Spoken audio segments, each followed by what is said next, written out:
Halo movie lovers, apa kabar kalian semua? Semoga sehat selalu dimanapun kalian berada. Kali ini Desinema akan menceritakan alur film berjudul Kill Boksun, di mana Boksun adalah seorang ibu tunggal yang memiliki seorang putri bernama Jaeyoung. Ia memiliki pekerjaan yang tak biasa, yaitu sebagai pembunuh bayaran dengan tingkat keberhasilan 99%. Jadi bagaimana cerita selengkapnya? Kita langsung saja ke alur cerita filmnya.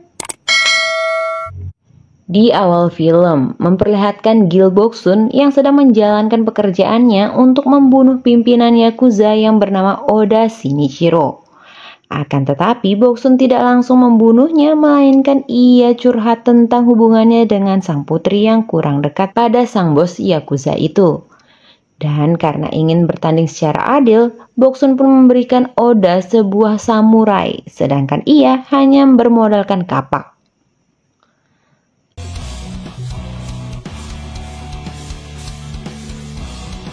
Ia memiliki prediksi kuat tentang apa yang akan terjadi pada dirinya jika ia terus melawan.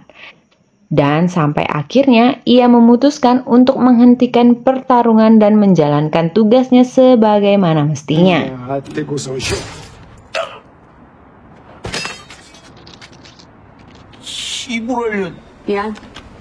Setelah tugasnya selesai, ia pun langsung pergi berbelanja bahan makanan ke supermarket dan melakukan kegiatan lainnya layaknya ibu rumah tangga seperti biasa. Dan secara tak sengaja, ia pun menemukan sebungkus rokok di baju putrinya, sehingga ia pun mengingat masa lalu bersama ayahnya yang menyuruhnya untuk menelan rokok saat ia ketahuan merokok oleh sang ayah.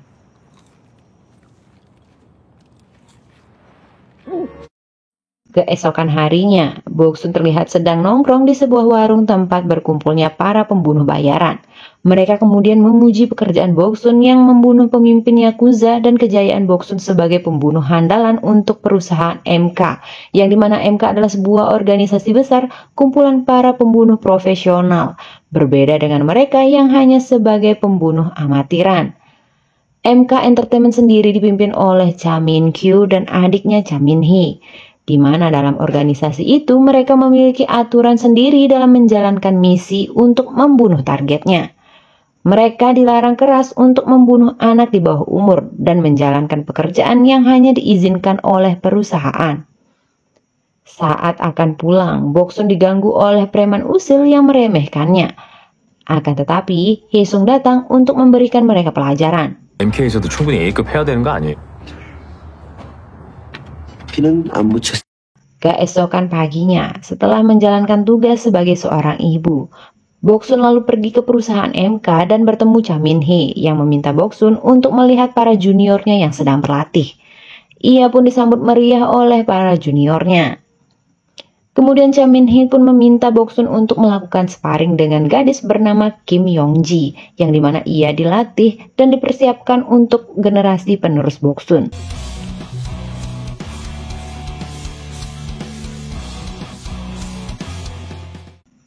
Usai sparring dengan Kim Yong-ji, Boksun kemudian menemui Cha Min-kyu, yang dimana mereka sedang membicarakan soal pekerjaan selanjutnya dan membicarakan kontrak Boksun dengan MK. Terlihat dari kejauhan, Cha Min-hee yang cemburu akan sikap kakaknya terhadap Boksun. Boksun pun akhirnya pergi untuk melaksanakan tugas barunya untuk membunuh targetnya. Kemudian Kim Yong-ji yang akan memulai debutnya sebagai pembunuh profesional turut membantu dalam misi kali ini. Di misi kali ini, Cha Min-kyu ingin targetnya mati seakan bunuh diri. Boksun dan Yong-ji pun bergerak melakukan misinya. Akan tetapi, Boksun tak sengaja melihat surat bunuh diri dan mengetahui bahwa kliennya ini adalah ayah yang kejam yang ingin membunuh anaknya sendiri. Hal itu pun membuat Boksun urung untuk membunuh targetnya itu. 제 실수예요. 너 유서를 읽어봤구나. 이번 고객이 제 새끼 죽이려는 Setelah memberitahu Cha Min-kyu, terlihat Cha Min-kyu sedikit marah karena mengetahui Boksun sengaja untuk menggagalkan misinya kali ini. Sedangkan Kim Yong-ji mau tidak mau harus mengatakan pada Cha Min-kyu bahwa Boksun benar-benar gagal dalam misi itu. Cha Min-kyu kemudian meminta adiknya Cha Min-hee untuk menutup kasus itu sebagai kasus yang gagal. Mengetahui hal itu, Cha Min-hee merasa kesal karena kakaknya ini terlalu menuruti kemauan Boksun. Cha Min-kyu kemudian mengingat masa lalunya saat pertama kali bertemu Boksun, di mana saat itu ia bertugas untuk membunuh ayah Boksun yang bertugas sebagai seorang polisi. Saat mengetahui ayahnya tergantung, Boksun malah mendorong kursi itu dan tersenyum lebar melihat Cha Min-kyu.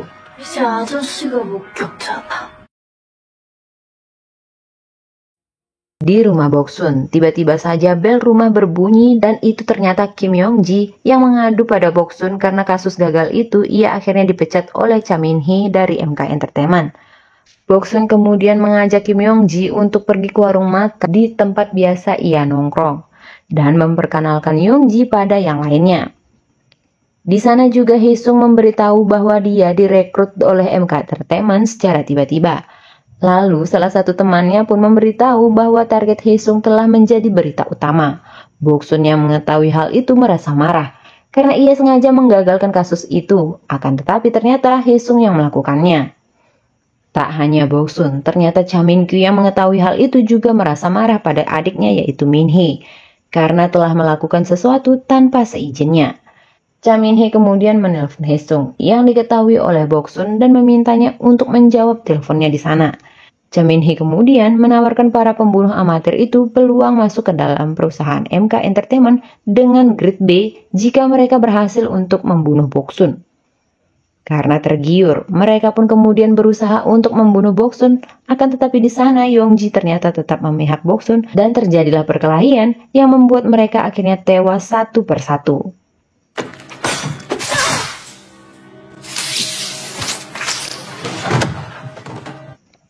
Cha Min-kyu mengetahui kejadian itu semua. Ia pun langsung mencekik Boksun karena merasa khawatir bagaimana jika perusahaan lain mengetahui itu semua dan menanyakan apa alasan Boksun membunuh mereka.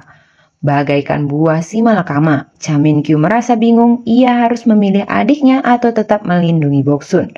Karena ia tahu bahwa perusahaan lain pasti mengincar Boksun dan bisa jadi akan mengetahui bahwa Cha Min-hee lah yang menjadi penyebab itu semua. Sampai akhirnya para mafia perusahaan pembunuh bayaran itu pun berkumpul untuk membahas kejadian Boksun dan anak buah mereka. Kemudian mereka pun mendiskusikan alasan apa di balik kejadian itu. Terlihat Cha Min-hyuk berusaha untuk melindungi kedua orang yang disayanginya, yaitu Boksun dan Cha Min-hee. Saat para pemimpin lainnya meminta bertemu Boksun secara langsung, Sersan Shin juga meminta agar Kim Yong-ji diwawancarai terlebih dahulu. Tapi siapa sangka, Cha Min-hyuk telah menyingkirkan Kim Yong-ji dan mengatakan bahwa Yong-ji menghilang.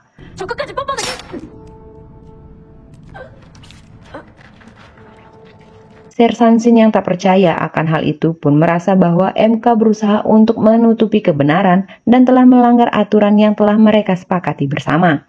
Sampai akhirnya Sersan Shin menantang Cha Min-hyuk untuk bertanggung jawab atas itu semua. Dan karena geram, Cha Min-hyuk langsung menikam Sersan Shin hingga tewas. Di lain tempat, terlihat Boksun yang datang ke gedung MK menemui Cha Min-hee untuk memperbarui kontrak bersama MK.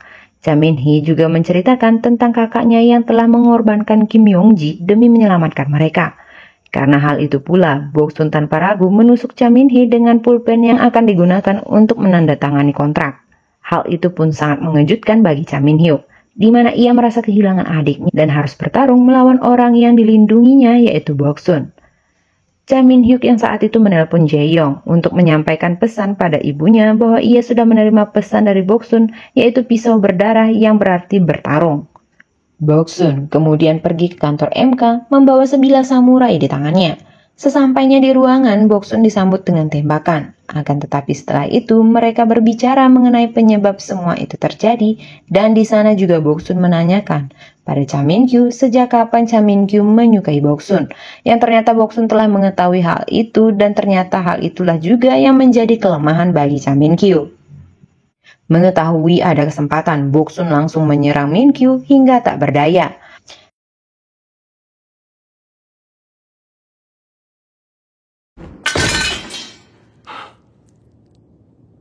Akan tetapi di sana Cha Min-kyu mengatakan bahwa semua perbuatan Boksun sudah dilihat langsung oleh putrinya sendiri setelah bawahannya berkunjung ke rumah Boksun. Hal itu pun membuat Boksun segera pulang ke rumah, dan sesampainya di rumah ia melihat putrinya yang terbangun. Jae-yong pun memuji ibunya dan menyuruhnya istirahat. Hal itu pun membuat Boksun bingung, akan tetapi ia merasa lega bahwa putrinya tidak membencinya. Dan pada akhirnya Boksun bisa hidup normal bersama anaknya dengan tenang.